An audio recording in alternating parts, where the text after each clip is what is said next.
I just want to say thank you and welcome you and say thank you again for your time. I think that just kind of watching you over the years, there's a lot that folks can learn.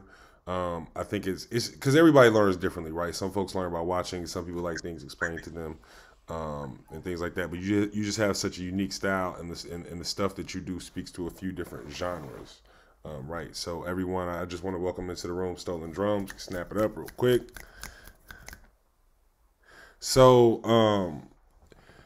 I know you got a lot of stuff to show us, but the first question I got before we get started was this whole thing about type beat. I know different people will feel different ways about it, and you and I had a conversation about like a beat culture type beat, if you will, right? So I was wondering if you could start off by kind of explaining that part, right?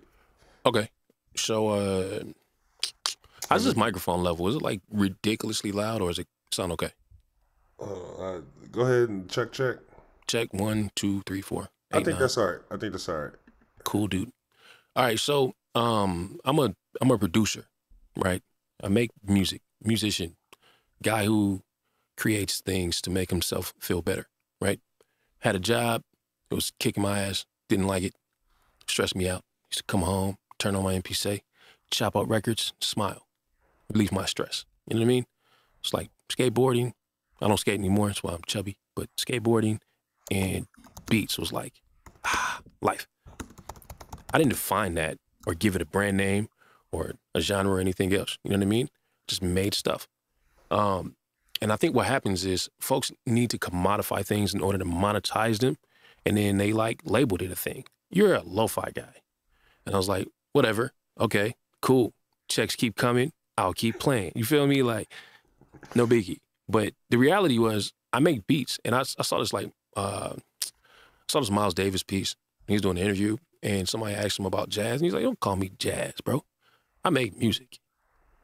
You know what I mean? And I think, I feel that, I kind of resonate with that and resonated with that. So like, even though I had this label on my brain or on my face at some point in time, because I was the face of a thing for a while, um, I was like, nah, bro, don't tell me what I make. I just make music. I like music and I'm black and I come from a certain background. So I like hip hop and I make hip hop because that's what language my people speak. You know what I mean? Like, it is what it is.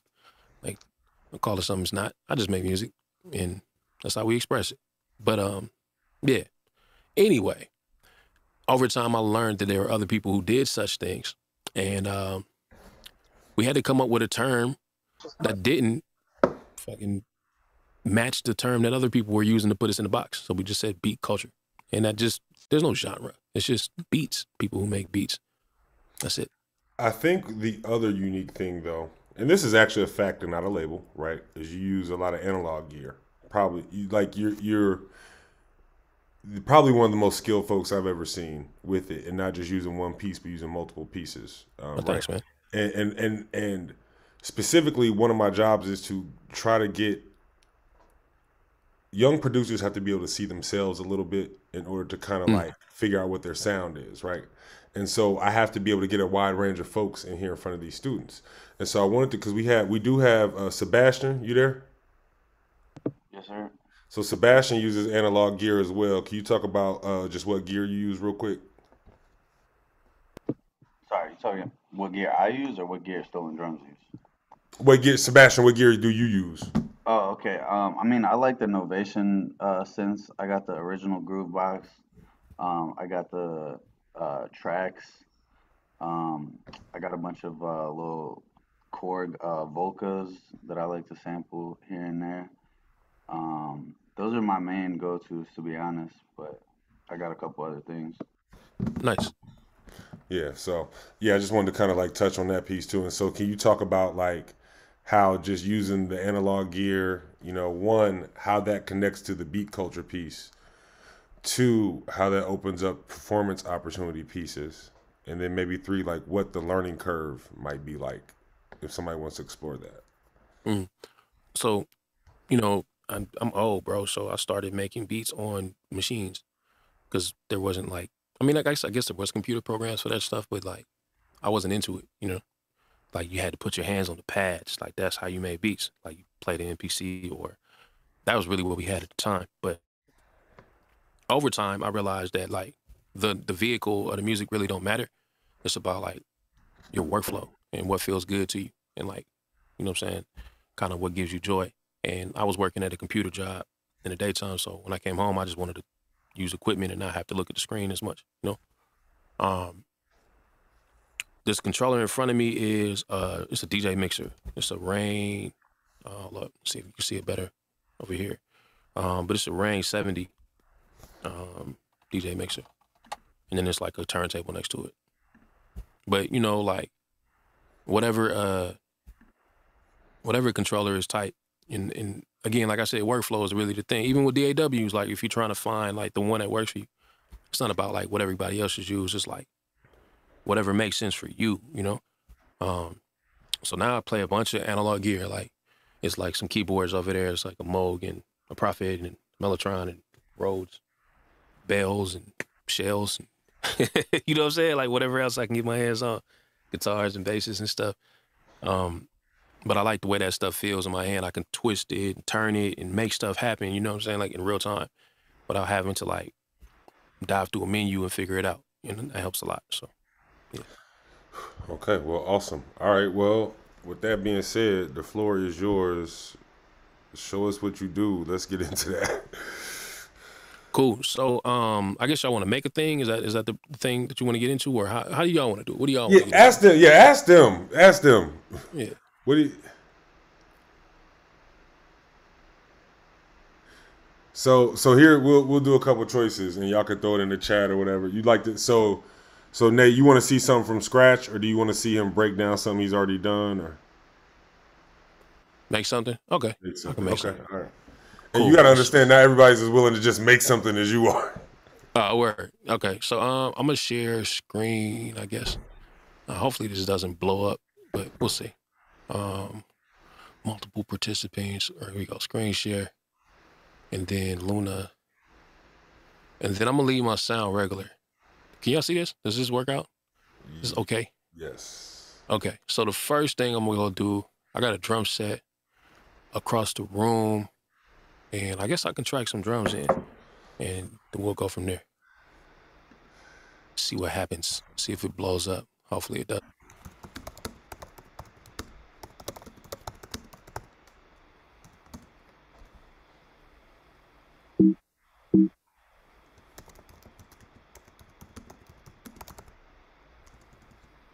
All right, so I'm probably gonna lose my mic while I'm tracking these drums, but I'll be back.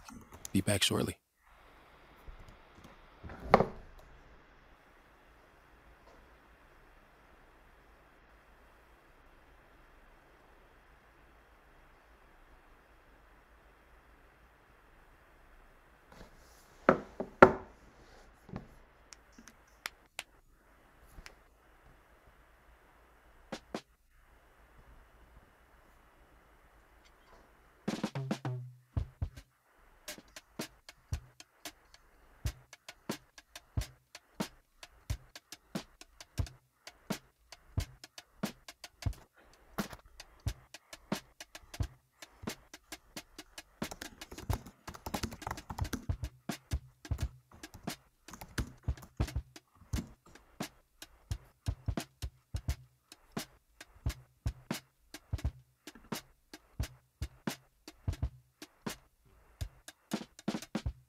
Yo.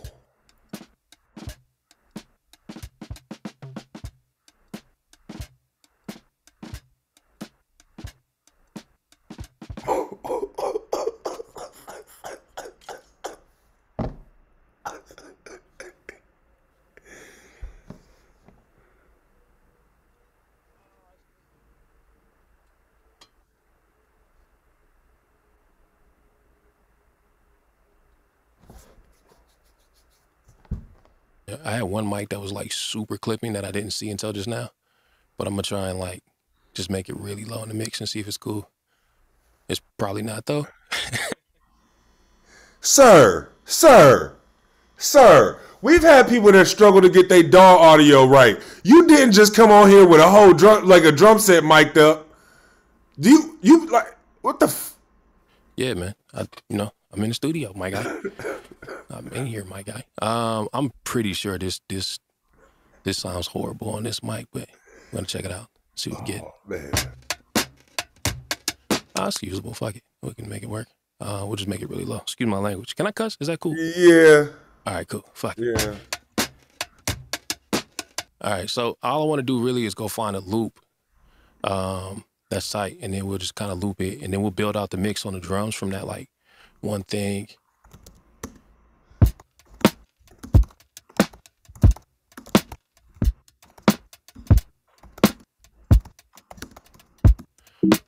That's cool. We'll take this, we'll loop this thing. It's like the first thing I did. I should just kept it.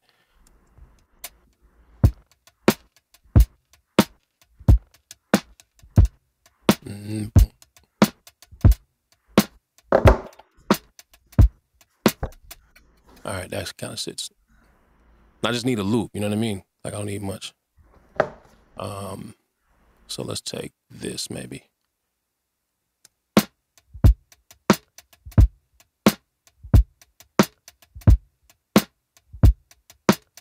It's a little, you know what I mean? It's a little cheesy, but whatever. It works though. So I'm gonna mix in the room mics and shit. So overhead is this old 60s EV. It's pretty cool. And then that when I clip the depth, I'm gonna bring that way down. And it kind of works, whatever.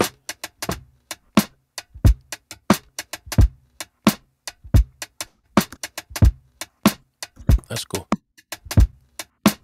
I'm bringing a room mic. This is like a Ashton Origin, I think.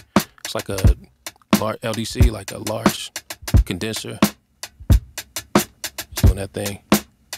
I'll bring it down.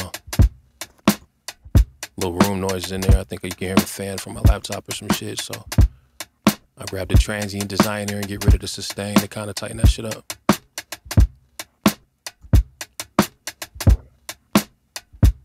It's still in there, but fuck it. It's cool. Sounds like a drum set, no? Okay, cool. So I like that. We got like a little loop. I'm gonna go ahead and cut that shit. I don't really like, so working in this environment, I'm not using it like a DAW more so. I'm using it like a tape machine. So I don't care about like tempo or none of that stuff. So I'll just take that shit over here and just kind of like paste it and then duplicate it a bunch of times. Like, I'm not really pressed about technique or no shit like that or rules.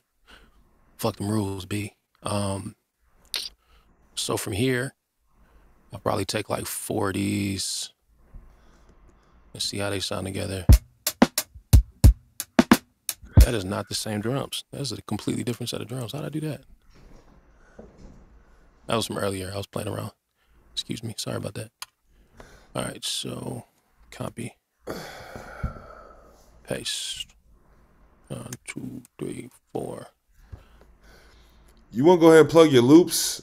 Cause yeah. I make drum kits for a pretty large portion of my living. You can STLNDRMS.com and find those.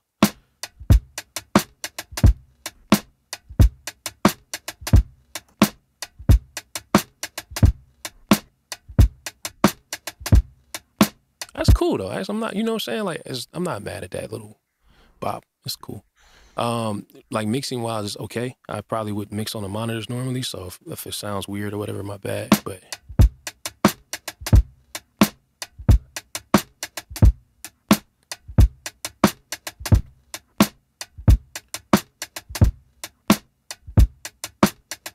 that's cool. I like that. All right, so from there, I'm gonna queue up some Rhodes, get some Rhodes going.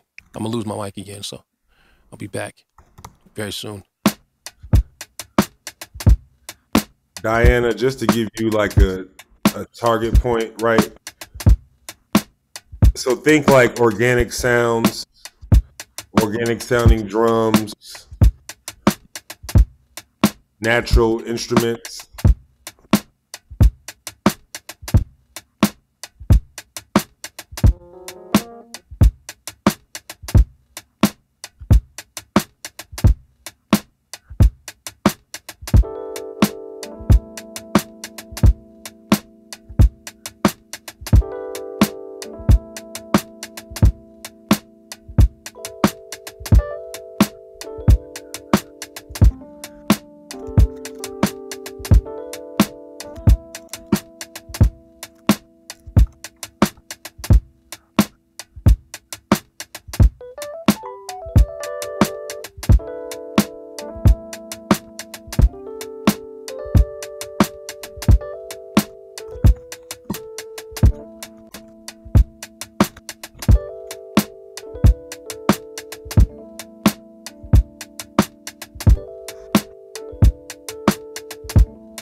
right, so here I'm gonna fill it in. I'm gonna put some Mellotron in there.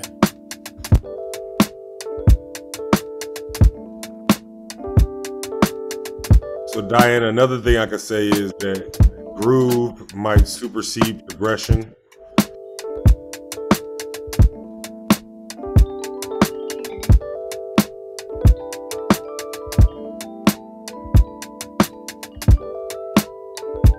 So you think don't hear about the music theory, just how it sounds?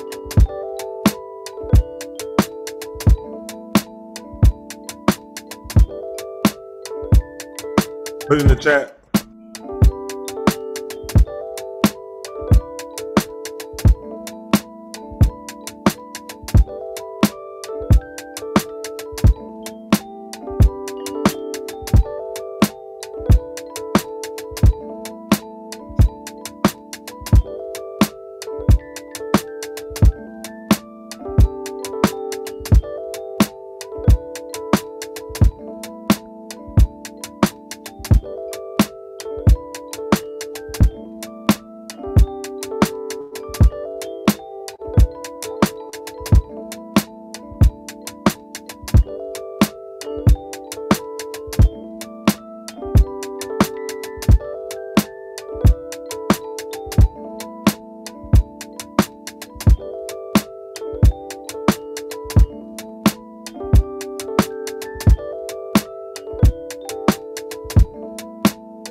Still just trying to find some loopy shit that sounds cool. This is usually my process. I'll just sit up and loop shit. I'm gonna add a little bass.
You got the mic on there?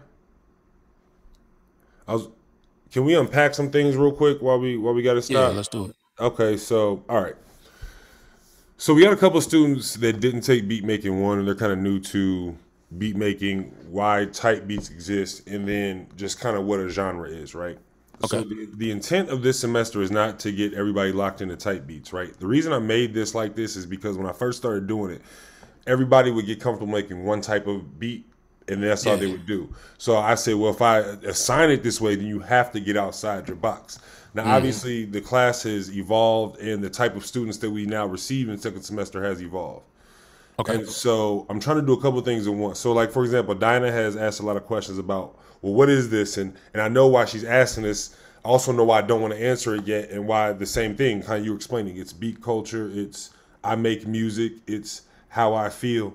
So I want to kind of think about some things that we can kind of parse out that are objectively technical, so we can try to help out there, right? So some of the things I threw in the chat was, I said, okay, so we talk about using organic instruments.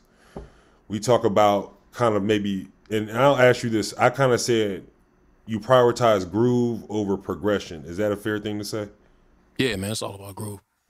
Okay, talk more about that.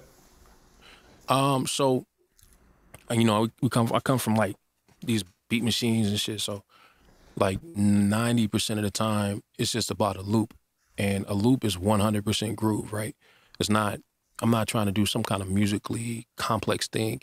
Like, I'm not a cold ass player of any instrument, to be honest with you. I'm mediocre at best on all of them. You know what I mean? But it's the idea is like to find a pocket using them all and make a thing.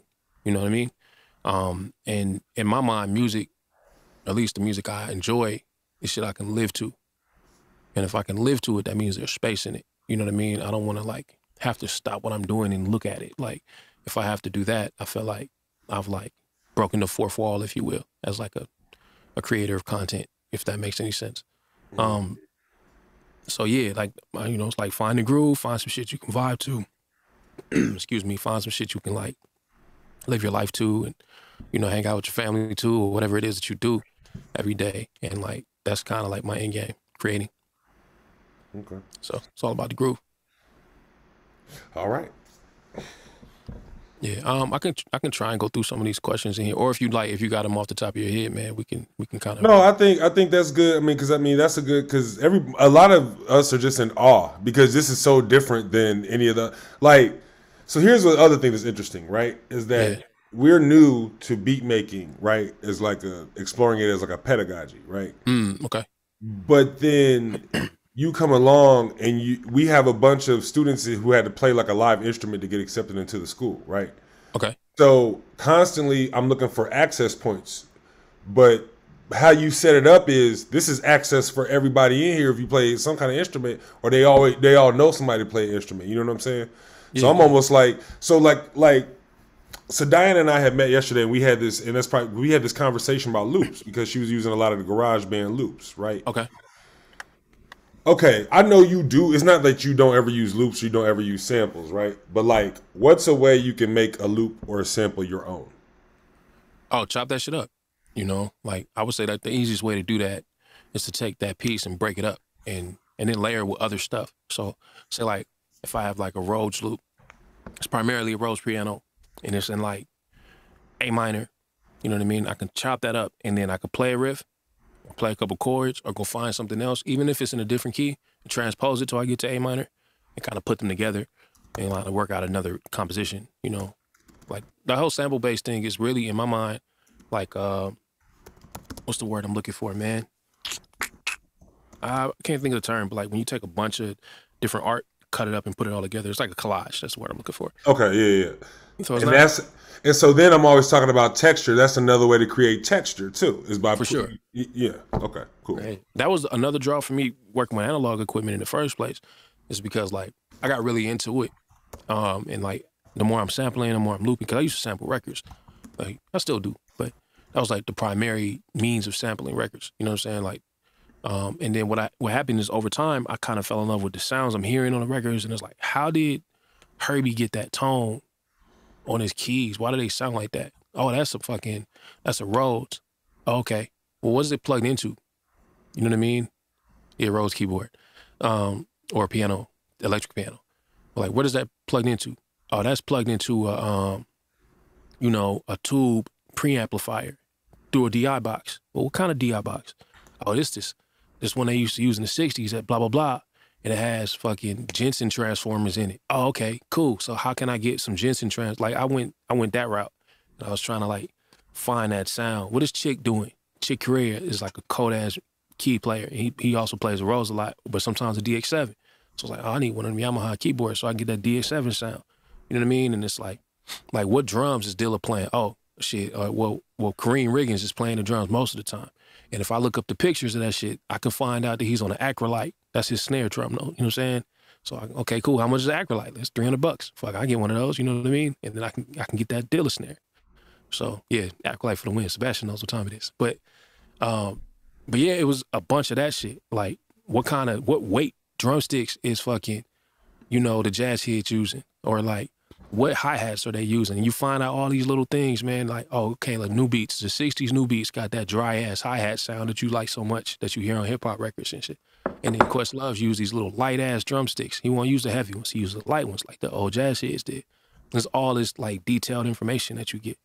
And that's all texture. You feel what I'm saying? Like, do you put a towel on your shit? Or do you put a towel halfway on? Or do you just put a wallet on there? Do you tune it really high? Do you tune it low? Like, texture. Do you put the microphone a foot over the snare, right on the side of that motherfucker? Like, what microphone? Ribbon? Like, all right, I'm nerdy. I'm fucking freaking out. Like, forgive me. I like this. Well, now you got to come to audio recording techniques too in the fall. Yeah. I love that shit, bro. Like, that's me. It's so much gear in here, but it's like all because of that. So it was like, oh, Neve preamps give you this. Well, obviously, I'm not spending $3,000-$4,000 per preamp, but I found this old ass Duquesne mixer that has the damn near exact same components in it from the 60 that nobody knows about. 5 channels of that shit costs $500. So I buy 2 of those. I got 10 channels. But you gotta change it because it's a mixer. It's not a preamp box. So I did like solder connections in there and shit to make direct outs. So I got preamps instead of fucking, you know what I mean? But that type of stuff, man. Gotta chase the tone. Put stuff on the splash jingles. See, oh yeah, indeed. And that was the other. I don't know if y'all know too, but Dr. Gallo and Dr. Cruz just have every type of percussion you could think of sitting there next to 3020. So if you ever want to grab some of those, there's extra mics in there too. If y'all just really want to get busy. Yeah, if you want to bring some elements to like a record really quick, like a lot of like energy to it, live percussion, I do that shit so fast. It adds so much like depth, especially like when you're micing it, you know what I mean, correctly. Like it just add a lot of reality to your records, I guess, if you will. And that's just like low key on trend right now. For a long time, like everything was artificial, right? Everybody wanted like artificial sounds and like, it was about that. But now it's kind of slowly but surely people want to play music again. Just like. Any other questions? Shit, I'm here for it.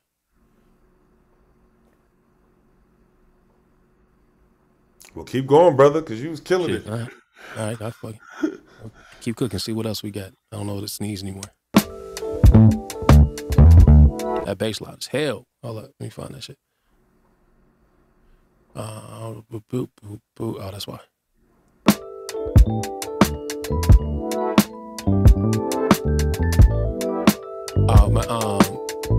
What's my process before I release music?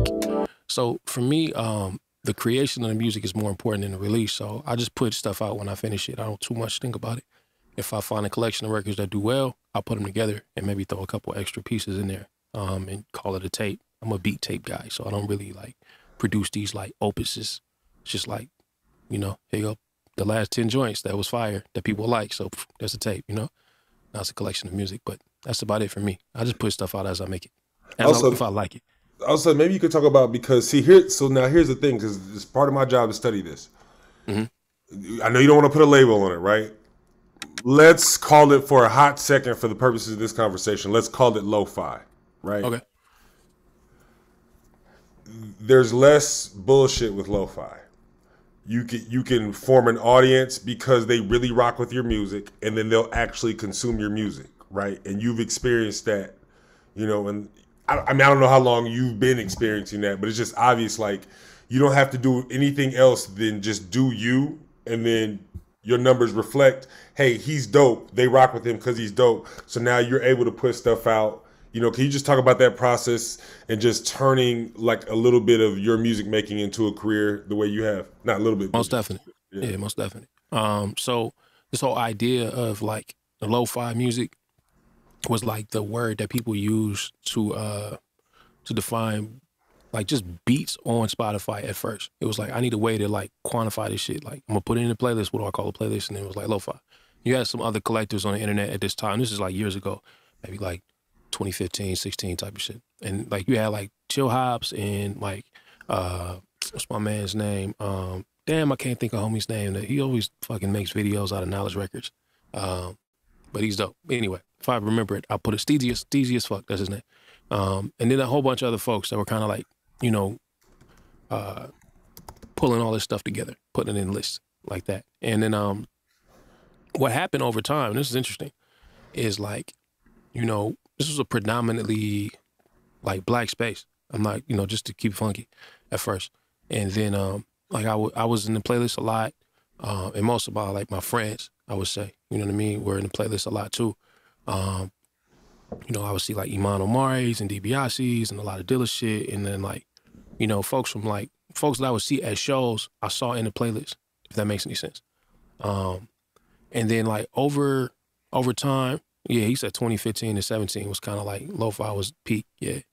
And around like low key, like 19, 18, somewhere in there, that shit kind of shifted and lo-fi became like this really like kind of jazzy loop studied coffee thing that it's kind of like his own very, very specific genre of music, which is why I kind of like, don't call me that now. But it became like this very, I don't even know what to call it, but it's like, all right, how you had jazz and you had like, you know what I'm saying, like all these players and then like you had smooth jazz with Kenny G and them. And it was like, it's not like less of a music, but it's just like a different thing, like for a different audience completely. That's kind of what happened with the lo-fi shit. It was like a bunch of beat heads, and then it became a very like specific thing for a specific audience.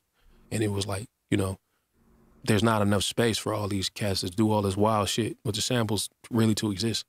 You know what I mean? Like you have to kind of work in this environment to fit in that pocket. It just got really defined, if you will, It happens with everything, to be honest with you.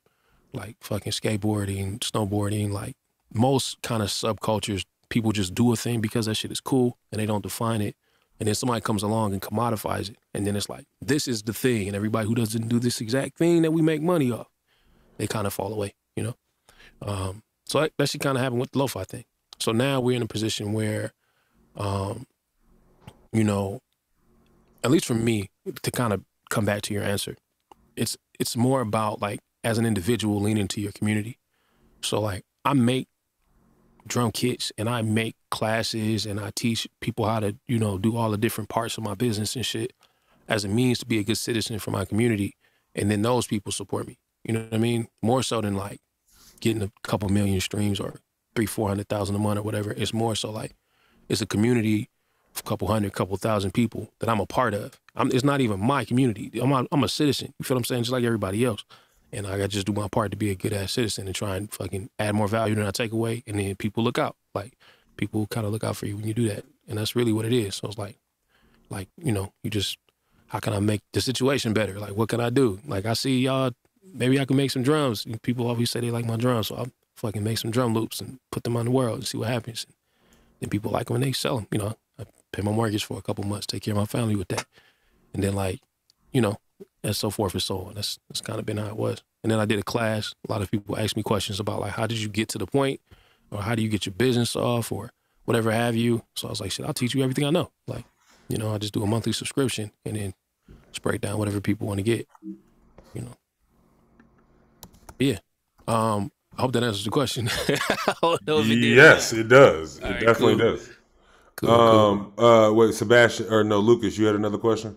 Yeah, and I appreciate it, by the way. Yeah, real quick. So earlier when we got hopped on with you, you mentioned how you used to work with an MPC and now then you use the live drum. So my curiosity is because I love the swing that you have in your drums, and I want to know if you found using live drums to be a more effective way of achieving swing rather than using like an MPC like Dill would have used or whatever other way he would have used it. Because I'm wondering like what your preferred method of getting swing out of drums is, if it's the live drums, and if so, have you made that the main way that you make your drums? I'm just kind of curious to know how that all worked and how you kind of got into using live drums, period, because I'm wanting to know if that's like the best direction to go in, if I like the sound that you have. Mm-hmm. I would say like that pocket, that rhythm is like an internal thing, right? So like everybody has that shit. There's a quote from Victor Wooten. He's dope as shit, by the way. It's like one of the most fire bass players of all time type of shit. And he says, man, if you can walk, you have a rhythm. That's your pocket. You know, and everybody's this individual, like a fingerprint. And like, you know, I found my shit playing the MPC, but that very much carried over into Ableton, which very much carried over to the live, you know, instruments, which very much carries over into every other thing, you know. Probably walk like that, low key, but that's just like the internal sound that I hear in my brain when I'm playing. I think like it doesn't matter what the tool is, you know what I mean? Like your sound is your sound, so it'll come out. But I would suggest like playing with different things because some of them feel more connected and more natural. So like sometimes I'm on a kit and like that shit feels right in the moment, and I really like that. Plus it's like kind of new for me, like miking it up, and I get a lot of control over the different sounds and shit. I can like play the whole kit as one instrument and kind of control how that feels. Like I can make it feel more airy or more like tight, and I like that. But as far as the pocket and the groove is concerned, like the rhythm and shit, like I'm probably gonna do the same thing on a kit that I would, well, similar, because like, you know, hands and feet are a little less fucking together than fingers, you know? But I'll probably do a similar thing on a kit that I would on a patch. Like it's similar for sure. It's pretty much the same. Thank you. No problem, man. That's a good question. Yeah, I would suggest like for cats that want to get into the, you know, any of this shit, like take time and like listen. Like, I don't know if you guys Spotify's and all that shit. I like Tidal because it gives you like master quality material. So you're listening to like what people made almost on a one-to-one because of the high quality. So I tend to listen to Tidal on like the best headphones I can get or in my studio. And I just listen, dude. I just close my eyes and I listen to everything. Like, what is happening? What decisions are they making? Why they do that shit, bro? Like, I'm listening to old dub shit and I'm listening to new jazz. And I'm like, why'd y'all stop doing the dirty shit that y'all was doing with dub? Why did the siren go away? Why did this happen? How did y'all get this low end? You know what I'm saying? So every day they hear, a lot of times so I teach Beatmaking II right now. I teach critical audio listening, which is basically ear training, right? And then we're teaching music monetization and also podcasting, right? Okay. But constantly I'm talking about, man, it's weird. I was just talking about this, how it all kind of fits together, right? In critical audio listening, we literally have like an ear trainer where we put different songs into it, and you try different compressions and you try different reverb and pre-delay times. You have to match it and do this. It's a book from Jason. Anybody here in critical audio listening? But that's one of those things where like I think you're blessed if you who said yeah, who is it? Me. Jack. So Jack, like I think you're lucky to kind of get to do both at the same time because all these things do go together. And having that class, that kind of and they get their choice of which songs they listen to, right? So Jack can almost do 3 assignments with this one thing, right? You know what I'm saying? Because it's kind of like you tell people that, but then you also have to teach people how to listen too. That's facts. You know, that's like the fucking first hour or two of my studio every day. Like I come over here and sit down, I'm turning on records and I'm listening, bro, every day. You know what I mean? I'm referencing. If you're an engineer, you reference, right? You want to get your sound together. You want to fucking best make the point that you can make. You find somebody else that says something similar and look at the delivery, you know? And I'm talking about an audio mixing, from audio mixing perspective, right? I wanted to say this thing and I'm saying it in this way, emotionally on the record. And it's like, who else said that shit? Who else said something like that? And I'm listening to what they said and how they said it. You know what I mean? Like, okay, they tucked the snare when they said that shit, or they really boosted the fuck out of the bottom on that kick. Why they do that? You know, what is that? What's the intent behind that shit? And like those type of decisions are the stuff that you reference. But if you're a player, you transpose. You feel what I'm saying?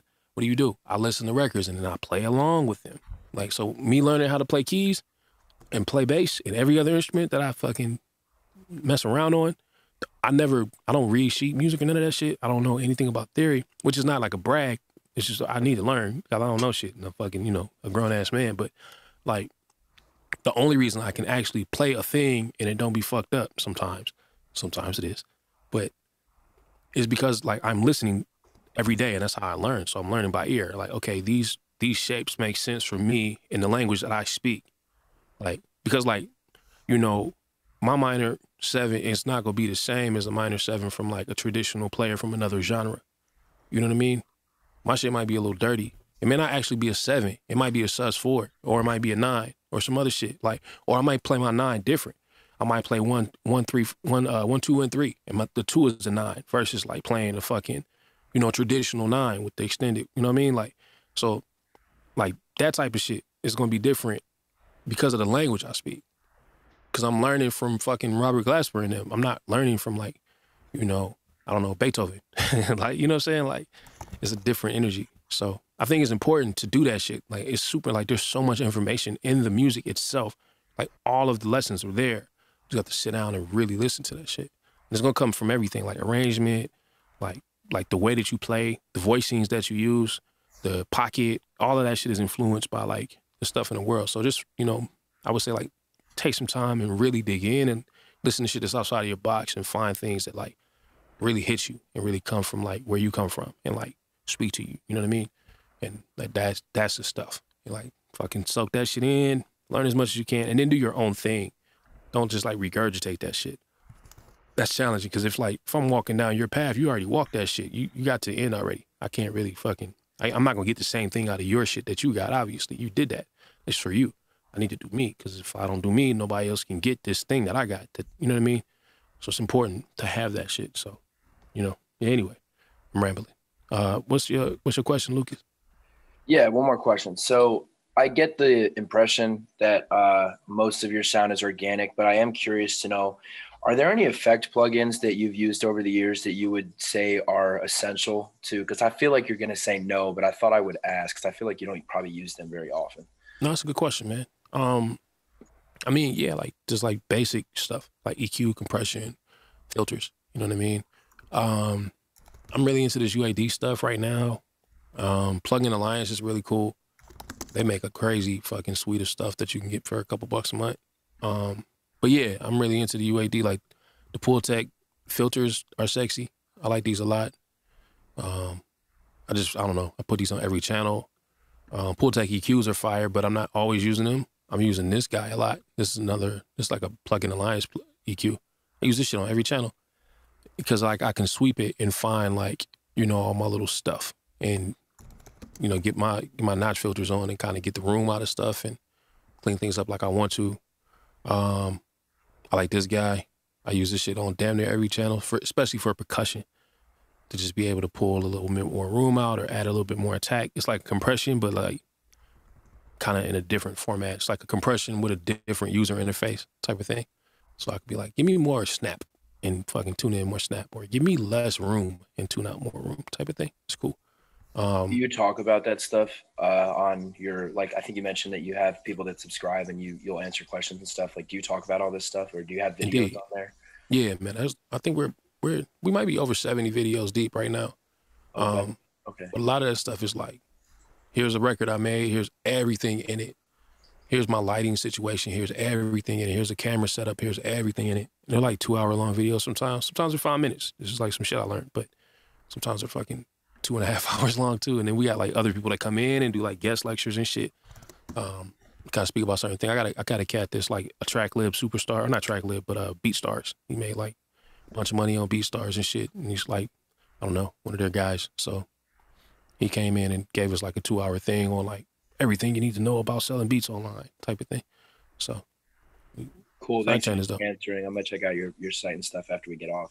Word. That's what's up, man. I think you dig it. Cool. I'm gonna keep making this beat. If y'all got more questions, let me know.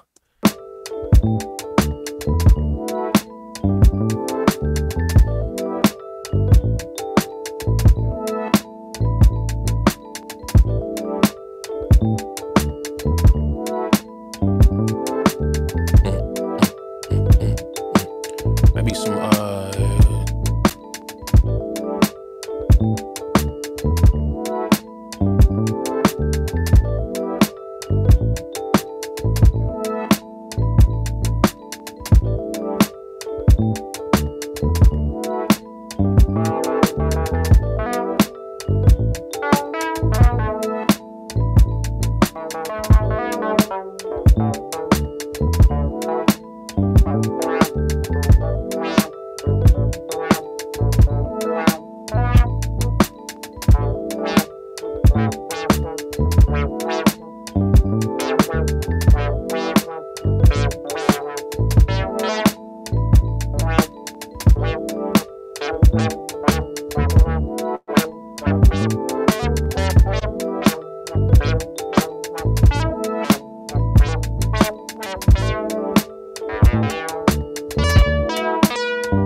what is that? 6 is like 12 tracks. He said the modulation is making this cats flip out. That's hilarious.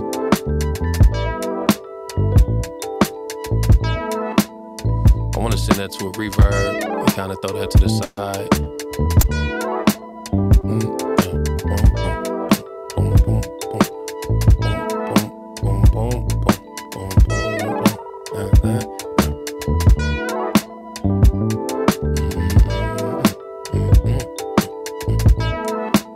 Oh, this is another fire ass Valhalla stuff is dope for reverb and delay. I'm a big fan of that stuff.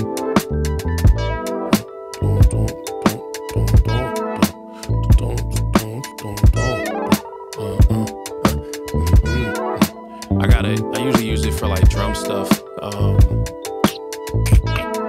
but it's just good for delays and reverbs in general though.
Pro Tools. I like it. It's pretty dope. So I'm gonna add that shit as a bus on all of these channels. The Valhalla verb.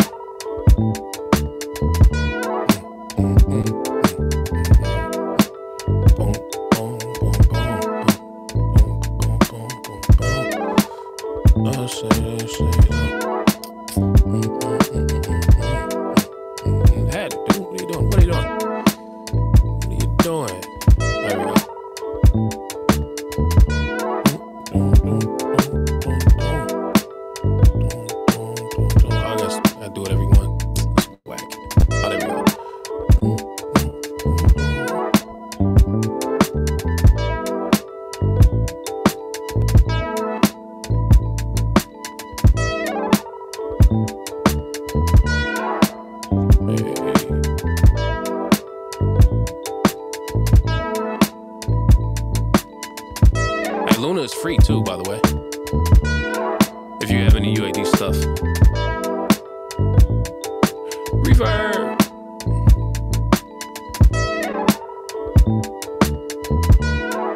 And let's see. Without this guy on the snare.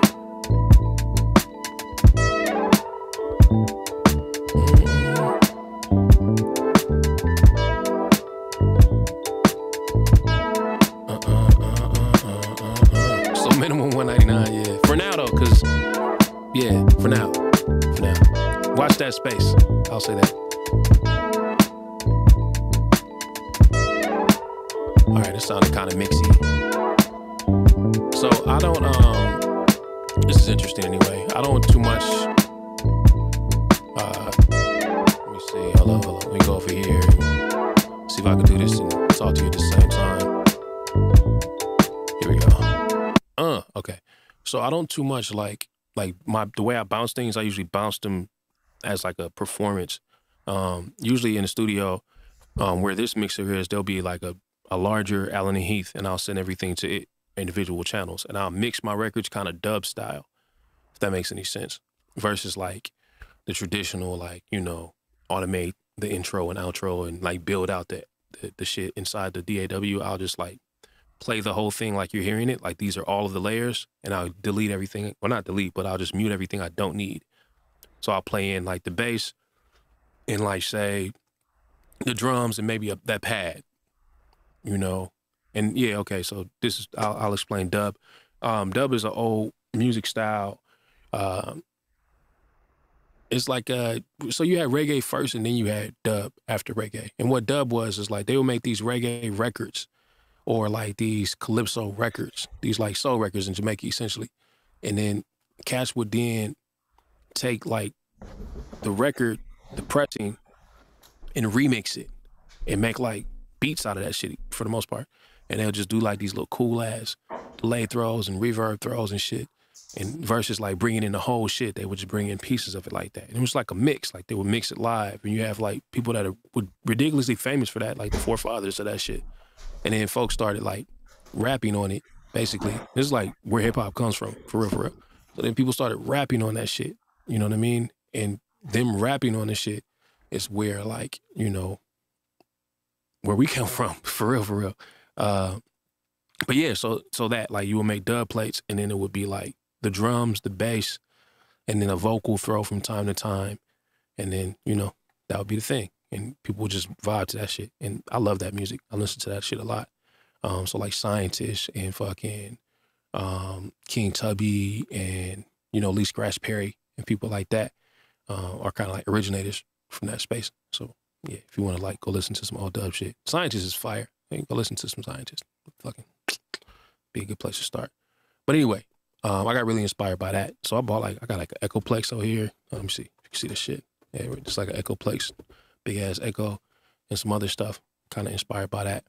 And that's what I would do. I would just like bring in pieces of it and kind of fuck with it. But I was DJing the other day, so I took all that down and put this DJ mixer up. So y'all don't get the dub today. My bad, you know. But yeah, that's that. So the arrangement will be live, and I think that brings an element to the thing. It kind of feels a bit more organic in that way too. And then I can sit in them longer. You know what I mean? Like most people will make a bump, like a beat, and it'll be like 2 minutes longer, some shit, or a minute and a half sometimes. I'll sit in like a mix for like 5 minutes. And if that shit is hard, maybe 10. Like, I don't care. It's for me. Like, I just want to sit in this groove and like live in this motherfucker. So like, I'm not concerned as much with like, you know, the rules of engagement. Like, I don't care about the radio saying it should be 2:30 to 3 minutes so we can play it for proper BDS and all that bullshit. I'm like, does this feel good? You know what I'm saying? Like most of the people that listen to my music don't care about none of that other shit either. They just like, this is a groove. So I'm gonna just sit in. I'm gonna turn this on and, you know, do whatever they do. So then if it's 5 minutes, that's cool. I ride my bike and walk through campus when Cookies comes on. And it's the way it kind of like onsets, like, cause it's kind of quiet. It's like, doom. Oh yeah, this is like the vibe. Like, it feels like a movie. You know what I'm saying? That's what's up, man. I appreciate that shit. Yeah, that's the energy, bro. Like, I'm really like, it's like, you know what I'm saying? Like, what would you listen to while you skateboarding? Like, what would that feel like? You know, I remember like, there's this cat named House Shoes.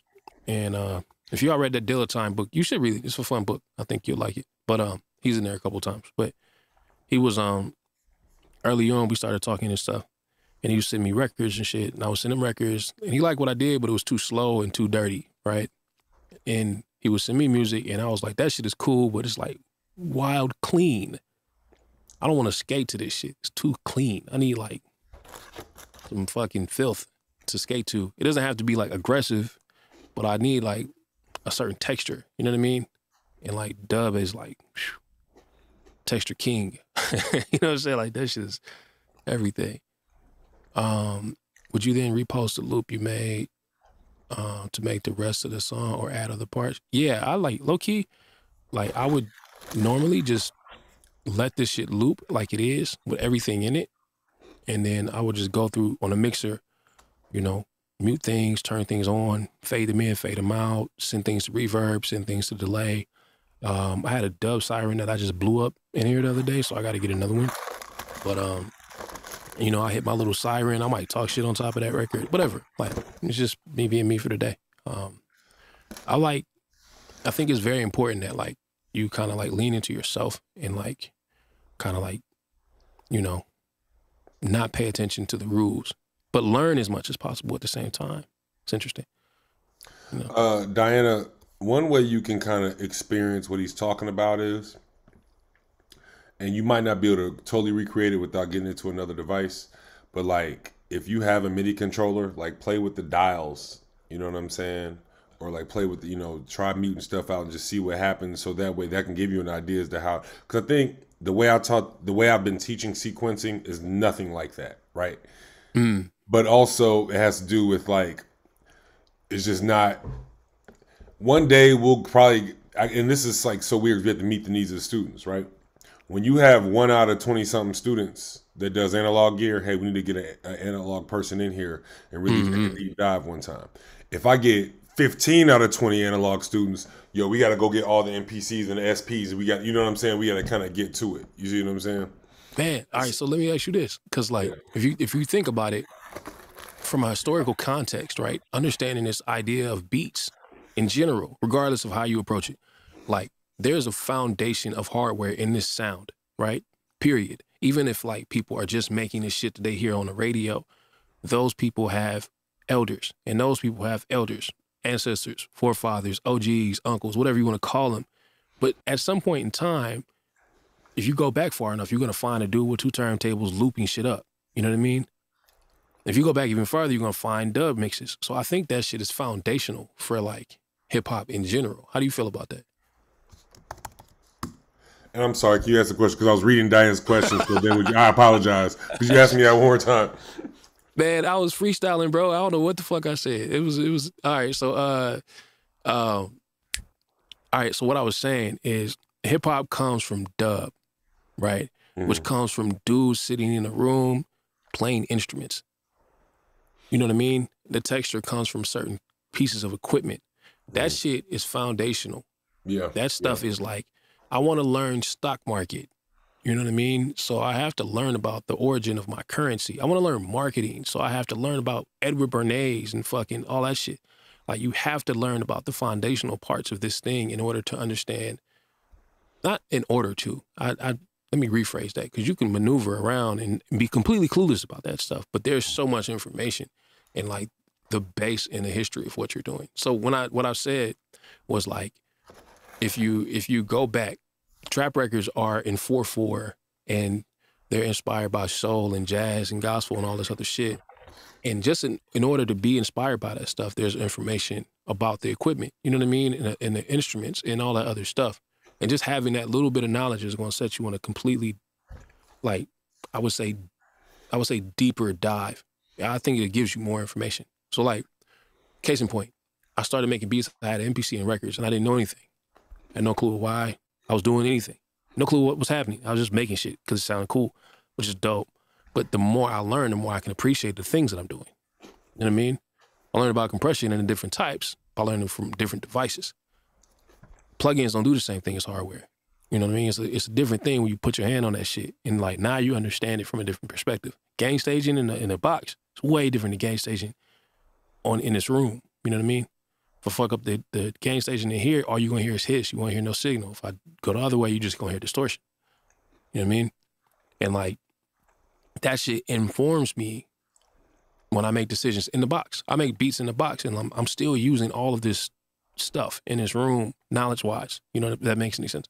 Yeah. So anyway, my whole point is, if you're learning about making beats in the computer, I would highly suggest like fucking around with hardware to get an understanding of like what everything in the box is emulating. You know what I mean? And then my question was like, what do you think about that? No, I agree. I remember a few years ago when we first started and the kids were really obsessed with lo-fi. I said fidelity, and they said, what? What's fidelity? I don't know what phi means. And then we had to have a discussion about like stereo systems. Yeah, that's important, bro. Like, you know, I just some young homies or whatever, they used to come by and they always wanted to make beats that sound like my shit, and they would open up Ableton and they would have like all this stuff going on in Ableton, which I understand. I do the same thing, but you know, I was like, hey, let me show you some shit, and I plugged up the 303. Like, it's just this one box. I plugged that shit up and I pushed the compression button because it doesn't have real compression; it has a button. And they was like, oh, that's the sound.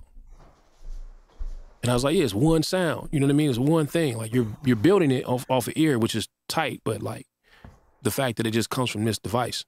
And like the parameters of that device are even interesting, like attack, decay, threshold. What the fuck does that mean? And why does it matter? You know, specifically to this device. Like I said, you know, you learn speaking a language, a dialect, if you will, because that's not the same on every compressor.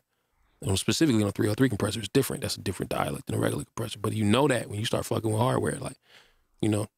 Anyway, I digress. But I think it's interesting. I think even if you never touch a piece of hardware in your life as a producer, I feel like you'll get a bit of information from fucking with it in class. Like it can still teach you things.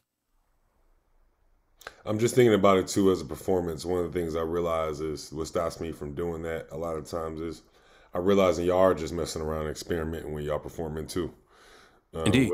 What can you say about that, you know, for people who are looking to, you know, perform it? Man, so I tend to kind of, you know, turntable mixer is where I come from on the performance side of things. I'm usually doing that, right? Serato or something like that. I do the 404 thing from time to time. There's a little machine that just has a bunch of pads, and I would just put my beats on the pads and find ways to transition creatively with effects. I like that shit too. But like, you know, to me, like that idea of being a DJ is performance for hip hop. You know what I mean? So I really like, I really resonate with that shit. Like to me, like that's performance. But at the same time, like there's no rules here. So I know people that do all modular sets. I know people who do, you know, just Ableton sets. And they all work. They all get the job done. It's just like, again, kind of like what makes the most sense for you and what helps you speak your language. And real quick before Sebastian gets to that question, like me, like I always want to try something. I don't know if I want to commit to the equipment, but one thing I found that helps y'all is that Koala app. I don't know if you're familiar with that, but it Koala's dope. Yeah, it gives you a little bit of that 404 feel without, you know, fully jumping into it. You can experiment. Like that's where when I'm going to use some live sounds, that's what I do. I make stuff in Koala and then bounce it over because it's really easy and quick. What's up, Sebastian? It's not so much so as a question, but it's just something that y'all just kind of helped me articulate to myself right now. But part of the reason I got this bias towards just as much hardware, as much instruments as I can, as opposed to just sitting at the computer, is that, like, of course, there's something to be said about like the synths themselves and how that doesn't translate to a plugin. But even if you just like have a MIDI controller and you're assigning knobs, like the act of like you turning that knob has a more humanized like feel to it that is just like for me, if I was to do a project entirely in Ableton, like when I'm sitting there and automating, like I just feel like so desensitized to it. Like what difference does it really make if it's like an exponential curve or if it's just linear? Like, but then like whatever automation ends up happening with my hand is just gonna 9 out of 10 times feel a lot better to me. So that's why. Yeah, I respect that. Well, I also think what I really love is that you understand yourself as a music creator, because I think that's what's most important. It's going to help you stay fulfilled. It's going to help you understand why you do what you do, and ultimately, it's going to lead to the best product because you know how to get to your best product. That's dope too. Yeah, that makes a lot of sense. But we had in this inside chain, we have a Zoom. There's like 30 people or so, and we talk to each other about music. And I got one dude in there that's just like, why do you use hardware? Like, it's just like, it doesn't make sense. He's like, why would you ever in your life do that shit? It doesn't make any, I can click 4 times and my drums is on the track. Why would you ever get a machine and plug it up and do all that shit? It doesn't make sense. And that's it. He's like 45 years old. He's a grown ass man. You know what I'm saying? And he's just like, I don't got time for all that shit. I click it in. You know what I mean? It sounds like I want it to sound. This is coming from a guy who got records with like Blue and Exile, and he's been doing this shit for like since the 90s. He had all the MPCs and stuff, but that shit don't make sense to him no more. So, and he makes some of the best music I've heard in a long time, but it's really your own thing, you know? But like I'm kind of in Sebastian's boat. Like I can't do all that mouse clicky shit. I'm guessing that guy remembers a time, and everybody's different, right? Because I started right when things were turning. So I actually had a couple different MPs, and I got decent on them. Like as far as loops go, I think I felt limited because of the sequencing, right? Mm-hmm. But I think if you were around when you didn't have the choice, you might be against. You might be against it. That's where, he's like, nah, B, I don't. And I'm in the other position because I'm like, on Ableton, I can do anything, but I have to do everything. And I don't fuck with that. You know what I mean? It's like, nah, I don't want to like program in the air in the room. Like, I'm not here for that shit. I got stuff to do. I want to plug up my pieces of device and play them, and they sound like the things that they sound like. I don't want to manifest that like on the computer. Like, just want to plug that shit up and it do what it does. That's why I got like on my drum set, there's certain mics on that shit. Like, there's a 60s EV, like old ratty ass mic that I got plugged up. There's like a U87 clone, which is like a really expensive tone, and I kind of mix them together. But it's like they do certain things. Like, that mic sounds like that mic. You know what I mean? It doesn't sound like anything else. I can EQ it and fuck with it if I want to, but it sounds like it sounds. And I plug it up and it does the thing. That's how I feel about my MPC, the SPs, every piece of gear in this room is like, it does that. The Moog makes Moog sounds. The Prophet makes Prophet sounds. The Rhodes makes Rhodes sounds. You know what I'm saying? Like, they sound like exactly like they sound. I don't think about that shit. You sound like you don't want to program, but didn't you used to be a programmer? I did. Yeah, that was my job. Which is why, low key, like, that's probably why. Like, fucking doing engineering work all day, like, requires you to, like, go dive in a database and, like, literally program everything and write queries all day. And, like, nah, actually, I don't want to do that. I want to work on my kickflip and make these beats. Like, you know what I'm saying? Like, I know we have a couple people in here, or actually, we just got a new degree program, CS Plus Music. Yeah. That's just funny to me. I'm like, oh, that's which is, man, like, that shit, if your brain works that way, then you're probably like, oh, no, I don't ever want to fuck with the stuff in the room. I want to program everything because I can do anything I want to do, which is like, that makes sense too. You know what I mean? So I think we need all of it in order to move forward. So. All right, we got just about 5 minutes left. Do we have any last questions for Stolen? Yeah, I got one if no one's ahead of me. Go for it. Is anybody ahead of me waiting for a question? I don't think so. Go ahead. Okay, so I know that I doubt you like affiliate with one artist. Like, I'm sure you branch out and you people buy your stuff like you were explaining. But I'm curious to know if you've ever gotten up on a stage and performed anything, or if you've had the opportunity to do so, and also if there have been artists that you've worked closely with that have like grown comfortable working with you just because they like the way you do things. Yeah. So the flip side of what I do in here is like I perform all this music on stage, and that's like I'm an artist, performing artist, and like I've done a couple international tours, and like you know, I had a show in Atlanta that we do on Mondays. Well, we did hiatus COVID. That was like 1,000 people a week or so. So like the performance aspect of what I do is like just as big as the regular aspect. You know what I mean? So I'm on stage a decent amount. Yeah, for sure. And then as far as artists are concerned, I'm real big on like being cool with the person that you're working with. And cool with, I mean, like making sure you guys kind of like can sit in a room at the same time without feeling like weird. That kind of cool. Not necessarily like having them at your house every day, but like just being able to coexist and not be strange. Like the vibe has to be good. But other than that, you know, there's not like a prerequisite, you know what I mean? Or like any boxes that need to be ticked off. And then like the placements and stuff, I have a few. Like I just did a joint for Earth Gang that just came out like last week or week before. No way, that's dope. I gotta check that out. It's the last record on a new album. I'll look it up. That's what's up. It's called Run 2. Really Do you dope. see yourself making it to Chicago at any point in the near future, like for a show or anything? Maybe. Probably Detroit next month. And then maybe New York in later this year. But if some Chicago stuff pops up, for sure. Well, let me say this too, and this is why this is important, especially because y'all on campus.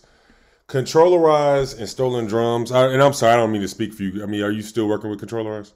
Yeah, that's okay. Cool. So Controllerize and Stolen Drums, to me, there's a lot of acts we could like beg for and not get here. We could put together a Controllerize Stolen Drum show if we wanted them to come here. We would just need the demand. We would need to facilitate it for them. You know what I'm saying? So like that's the perfect thing for a registered student organization. or maybe like Hip Hop Collective to sponsor. You know what I'm saying? Because they're bringing, who's coming to the quad for the spring? We had Yachty 2 years ago. You know what I mean? So if we want stolen drums and controllerized, we can get them. Y'all did Earth Gang and JID 2 years ago and Trippie Redd. Like, you know what I'm saying? So Star Course, yes. Somebody, here's the thing. I be wanting stuff, but I can't do everything. Y'all see I'm out here fighting this Illini Anthem fight as it is. They ain't even played at the championship game. Y'all get on Star Course and tell them we want controllerized and we want stolen drums, and they'll come here. That'd be dope. Yeah. I'm here for it. Plus, I fuck with Chicago in general. Like, so. Yeah. Now, we're in Champaign, 2 hours south. That's be trying to warn people from Atlanta, or people that's in Atlanta. Oh, okay. Yeah, but.